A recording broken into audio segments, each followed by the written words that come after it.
when you look these days, you're going to see the word PCOS. And if you're a woman struggling with thinning hair, you have facial hair, a lot of excess weight, it's stuck around your belly like it was for me. Maybe you're even struggling with infertility. You may have thought, maybe been diagnosed with PCOS. Today we're going to look at PCOS and see why your body is going through all these changes so you can be empowered to take back your health. PCOS is one of those diagnoses that I'm a little bit mad about because the name is so complicated. It doesn't actually talk about the problem. You know what I mean? It's like polycystic ovarian syndrome. I mean, like, seriously?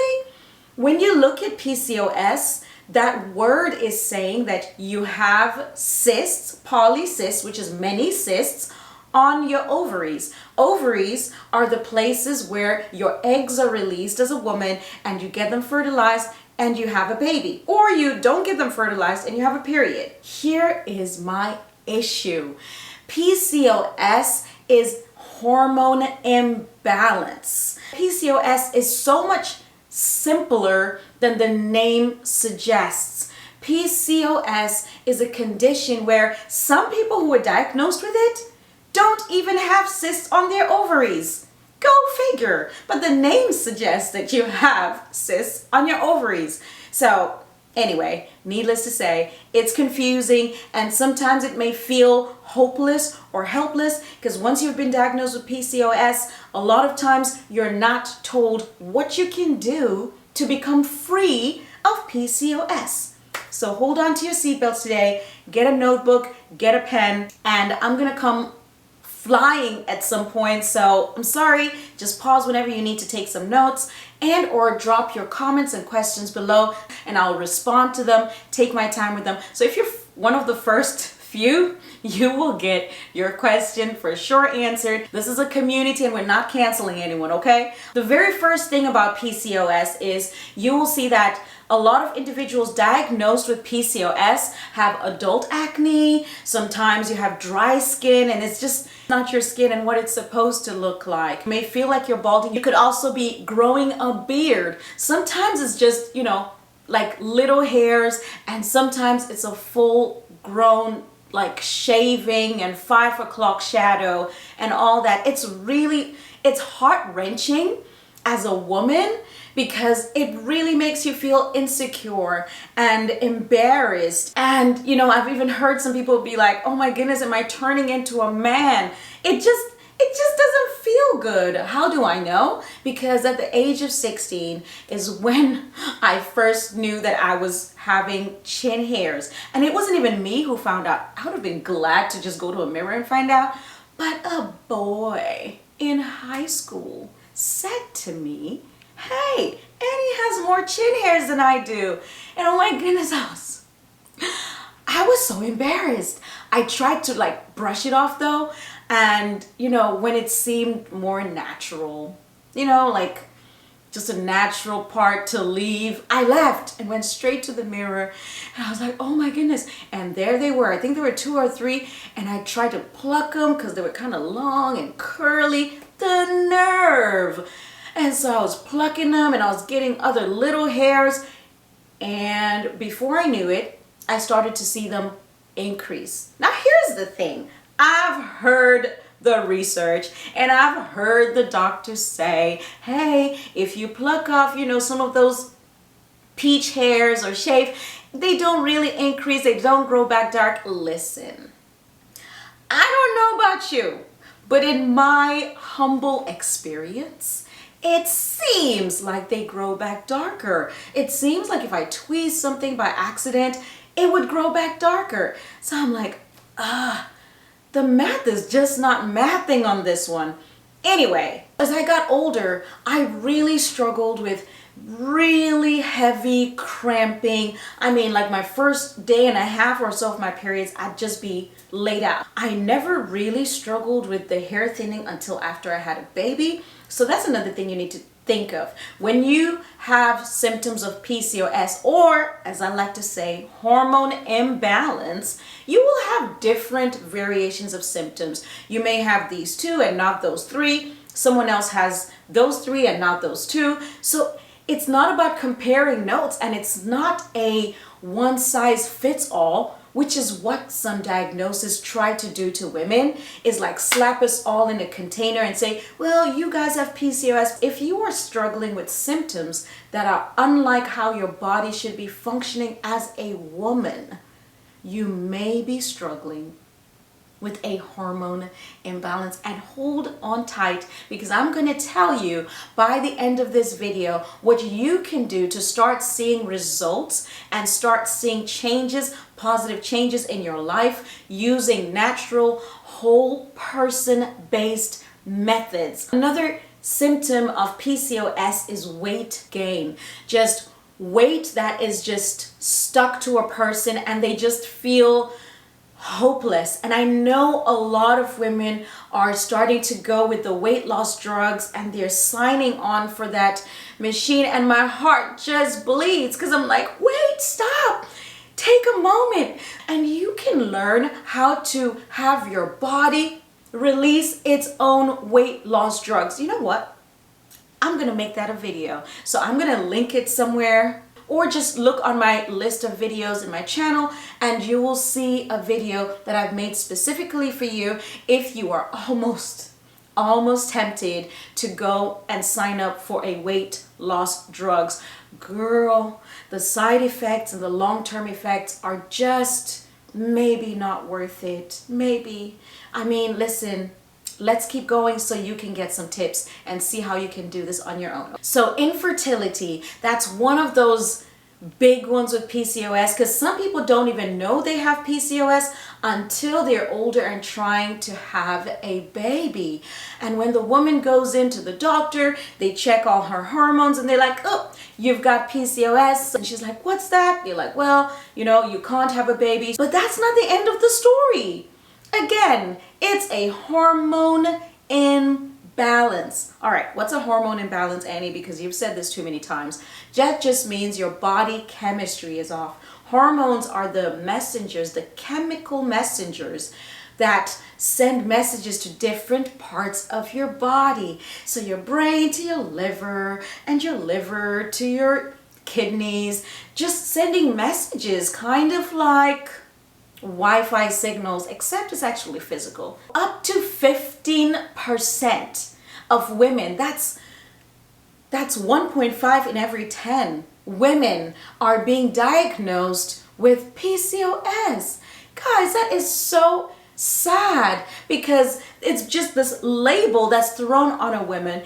One of the very first women I worked with when I had just started as a coach, I was a nurse and I realized I was missing some parts of the whole picture. So I went and I got educated and saw what it could do for other people while it had done it for me. And I was able to lose 46 pounds before I started exercising in a very short amount of time. That just blew my mind, and I was like, you know what? There is something I don't know. So I went deeper and deeper. And one of my very first young ladies that I helped, she was in her early 20s and she had been diagnosed with PCOS.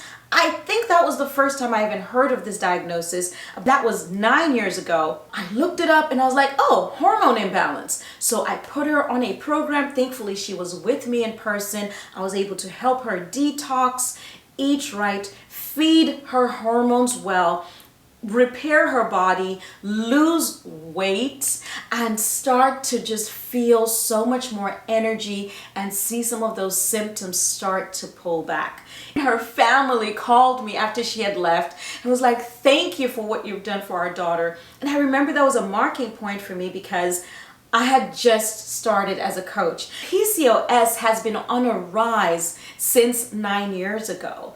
Unfortunately, more and more women are being given this label. But when it comes to hormone imbalance and things like PCOS, you don't want to just look at the symptoms. The symptoms almost don't matter. Why? Because it differs. It varies from person to person. This woman has this and that woman has this, and this woman is struggling from just heavy periods and cramps, while this woman has a full-on beard.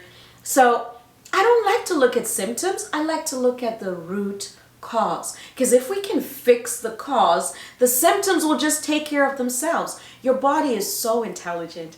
It's better than any machine or computer you can think of. God created you so beautifully. If you give your body the right settings, the right nutrients, the right ingredients, the right amount of movement, the right amount of sleep, it knows what to do, and it's structured to do those things. But we have given up too much of our responsibilities to a system that is available for emergencies. Listen, I'm not one of those natural people who will tell you that the hospital is the devil. No, because I'm a nurse and I have seen things in the hospital, and I've seen people's lives saved. My life has been saved. I recently had an emergency C-section for my last child, and I am like, thank the Lord for the medical system.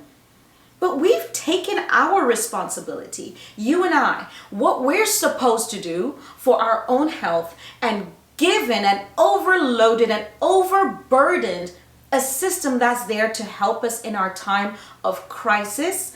And that's caused so many problems because the healthcare providers have to see a gazillion people a day. Some people are like, oh, I just started sniffling this morning. Literally. We have people come into the ER because they are sneezing or coughing. And I'm like, guys, we've dealt with the flu for hundreds of years. At least give your body a chance to let that cycle out. Meanwhile, there's someone waiting because they have a heart attack. That person actually needs to be seen. This is just my rant about how much power, our personal responsibility and power, we've given a system that is not equipped to handle that. So what do? They slap you with some meds and send you on your way. Girl, you can take back your health. There's some things that you know you need to be doing anyway. I know I need to be doing. So let's talk about why. Why is PCOS happening so that you are empowered to reverse it, to reset your hormones? What can you do? One of the things that is causing high numbers of PCOS is called androgens. Androgens is just a word for male hormones. Androgens are rising in women, and there are several reasons. If you're interested in a deep dive, be sure to sign up for the newsletter down below. You will also get an exclusive invite when I am doing the next masterclass. I don't know when the date is yet, but when I do, you'll be the first to know. And you'll have actionable steps you can take, plug into your life, and see results. So androgens. Another reason is insulin resistance. And yet another reason is high inflammation. Now, here's the thing. Those three are usually related, and they come from mostly 3 sources. So you can look and see what your source might be. Source number 1 is diet. I have a video where I went off, and today I'm not going to go off. Today I'm calm. But I was really upset because I saw a doctor prescribe birth control pills and metformin and suggest that to a woman who was going through PCOS. And that was so infuriating and so enraging for me, because the pill, unfortunately, is one of the biggest reasons women have hormone imbalances today.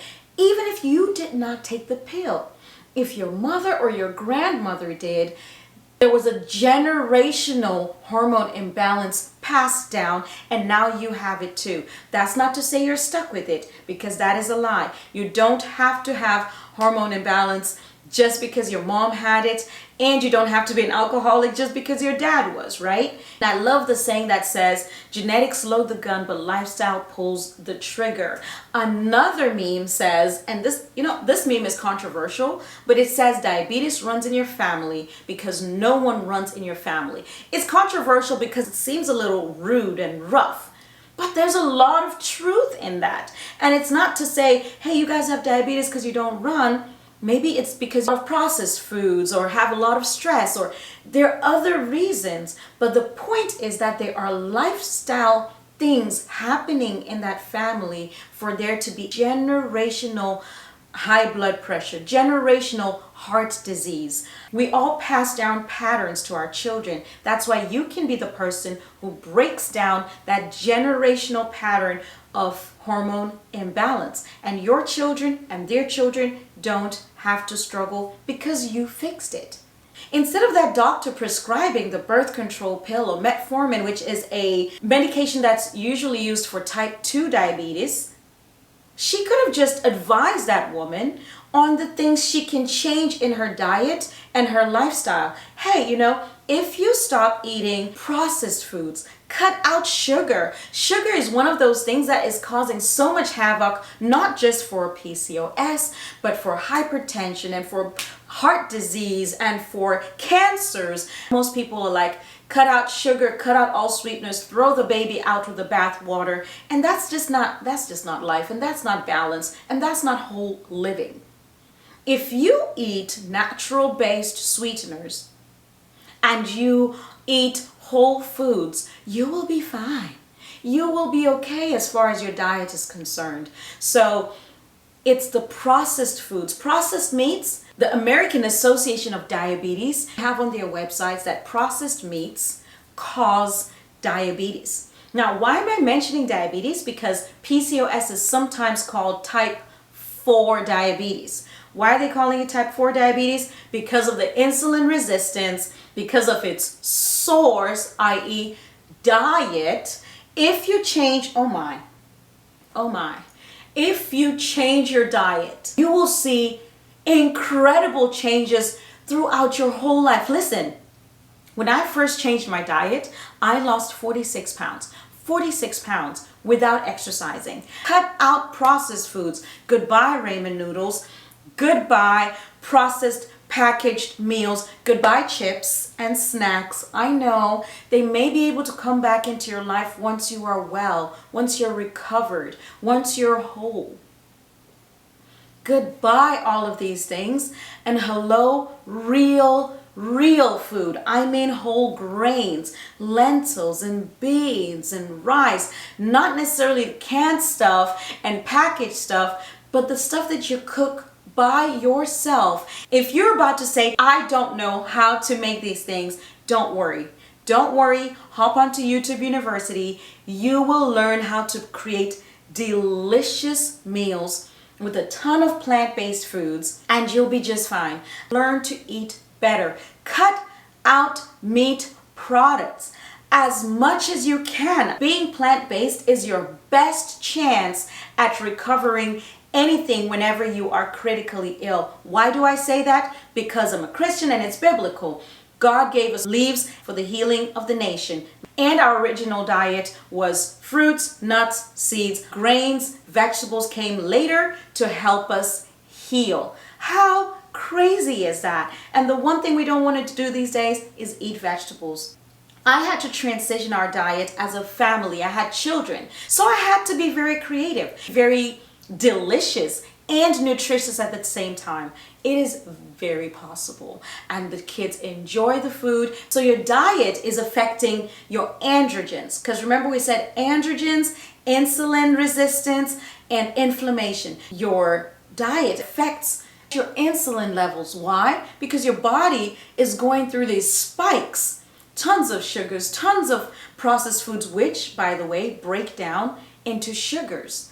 And then it forms an insulin resistance, sometimes because of fats from animal products lining the cells where the receptor, the little connector, sit so that your sugar, your blood sugar, can enter the cells where it's needed. Now it just roams around in your blood and you have higher and higher blood sugars, which creates type 2 diabetes and pre-diabetes and just sluggish feelings and highs and lows throughout the day. That's something that you may not have heard, you may not have been told, but it's something you can change today. The other effect of your insulin going up and down is that it affects your testosterone. That's why you see with PCOS, there's a ton of testosterone. And you have the chin hair and the balding and the belly fat and all of this mess. Why are doctors not saying to people, hey, listen, change your diet? They know this information, and they could simply say to you, you know, if you eat these kinds of foods, whole foods with a ton of fiber and natural foods, organic foods, you will get rid of so many of your symptoms. It'll blow your mind how quickly it happens. I teach a 4-step system, and I've taught it for many years. And in my book, let me find it actually, How to Feel Like Yourself Again. It's a DIY guide to reset your hormones, boost energy, and reclaim your life in just 12 weeks. In this book, I want to show you something. Something I've done in this book is I have the lessons, information, but it's not an information heavy book because it's a transformative book.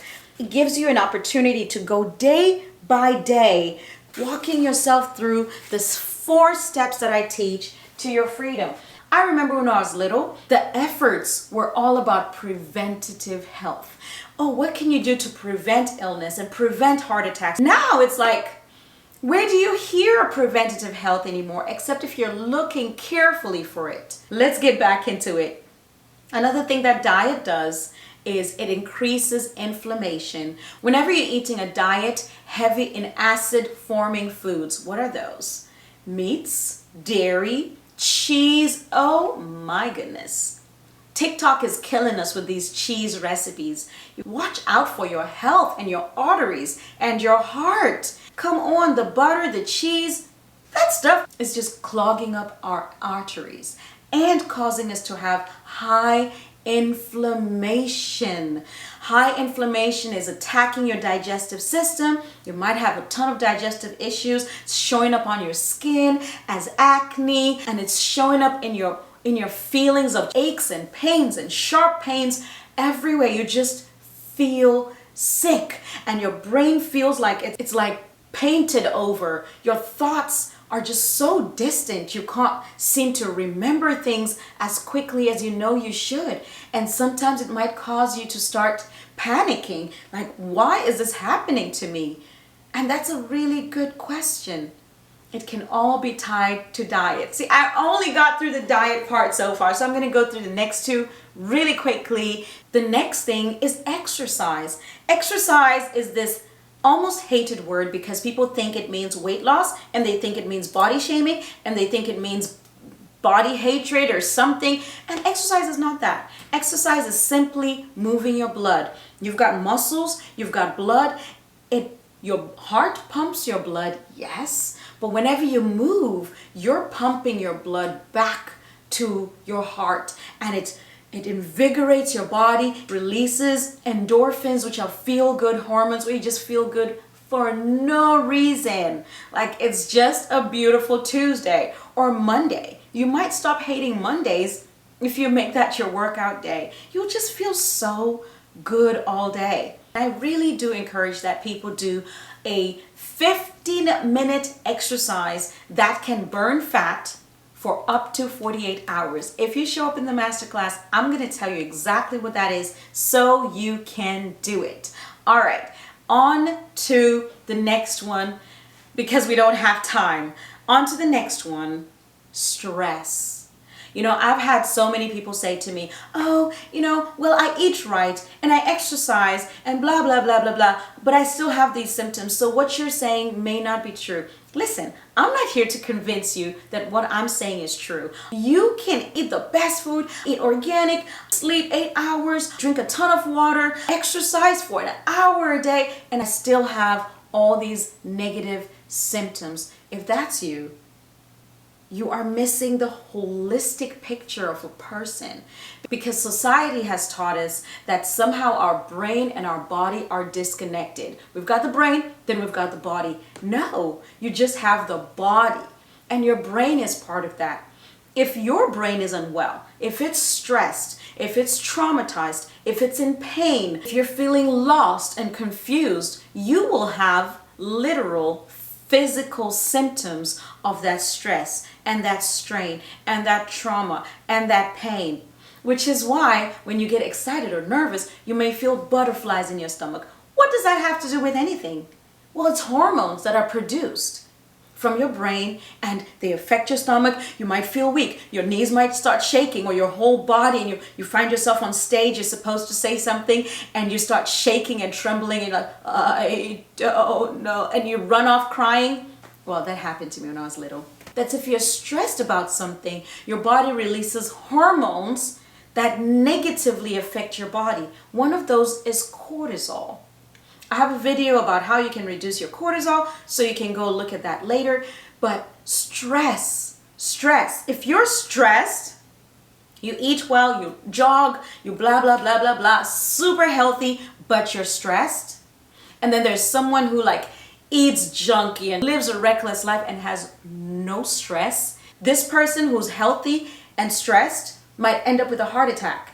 This person who eats just anything and never exercises a day in their life but lives a mentally happy, relaxed life may live till they're 103. So it's not just your physical body, and stress is affecting women so much. It's causing insulin spikes. Why? Because stress triggers cortisol, and cortisol triggers your blood to produce more blood sugar. It also makes your androgens increase through testosterone and other things, and it also causes inflammation. Listen, y'all. I've said so much and I hope you've been taking notes, but if you would like a summarized version of what I'm saying and something you can look up and look at the research studies and see some of the links that I will be providing, just join the newsletter, and in next week's newsletter you will receive this week's video. I need time. Ladies, we can do something about our health. This idea that a system is coming to rescue me, or they need to do something about our health. Black women tend to be more affected by PCOS and PCOS symptoms, and this idea that somebody needs to fix it is just not true. The only person that can fix it, that should fix it, is you, is me. I had to do that for me, and I've been helping women do that ever since. You can do that for you, and then you can help other women do it too. It's amazing how just one person can start something that spreads all over the place. And that one person for me was a woman named Barbara O'Neill. I sat at her feet for many sessions at this retreat wellness center, and I learned so much that started my journey. I had to go deep, and I had to go and look at me, help me, and then help other people. And as a mom of 5, I'm telling you, you can do it. This is all the encouragement you need. Don't listen to anyone who will tell you you can't do it, because you've seen it for yourself. Now you have evidence. A mom of 5 who struggled ever since she was young with period pains, chin hair at 16. Here I am. Here I am. If you're looking for permanent ways to remove the chin hair that's there while you deal with the source so that you don't get more growing, check out a video I have about electrolysis. That's the route I took to get my chin hair off my chin. It wasn't excessive, but with every child it seemed to increase. So if you're a mom and you're like, what is going on with my hormones ever since I had a baby, I also have a video that you can look at for that. And I hope that this blesses you and shows you that you can take your health back. One step at a time, and this PCOS will be something that you can put behind you and help other women overcome it as well. Thank you for hanging out with me today. My name is Annie, and I am so glad you came. I will see you in the next video. Bye.